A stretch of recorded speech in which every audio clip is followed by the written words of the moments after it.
This year's IBC coverage is brought to you by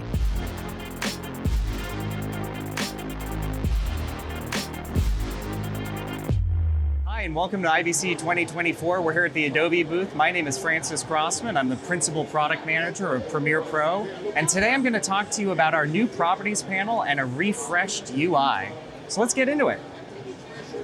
So the first thing I want to show is the Properties panel. And this is very similar to what we shipped in After Effects last year. It aggregates the most commonly used features that you need to get your work done quickly into a panel that allows you to do things like scale and position, the kind of things that you would expect. And what this does is it makes it a lot easier for newer users to get started quickly and sort of find their way around the app. But it's also faster for the seasoned pros because these tools are things that you need to adjust all the time. But there are some secret weapons in here that seasoned pros are gonna love. For the first time ever, we've added the ability to adjust multiple clips at once.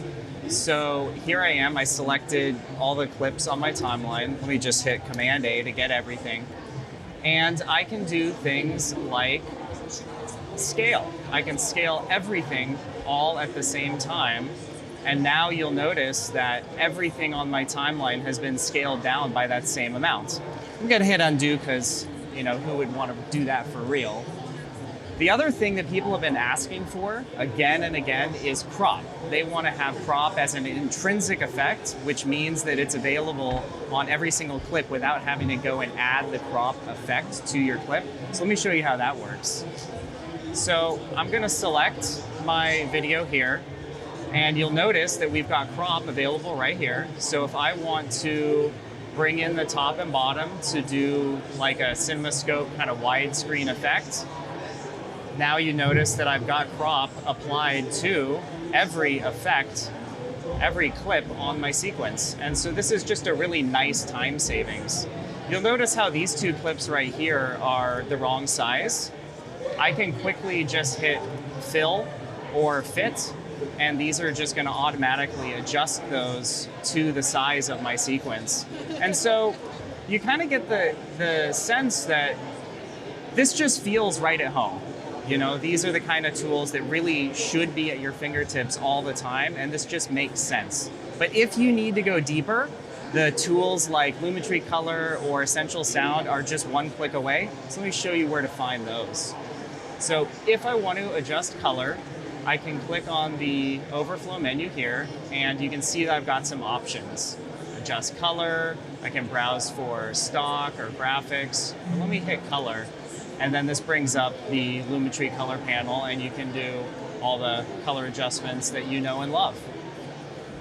So it's not just this new properties panel. We've also refreshed the UI of Premiere Pro.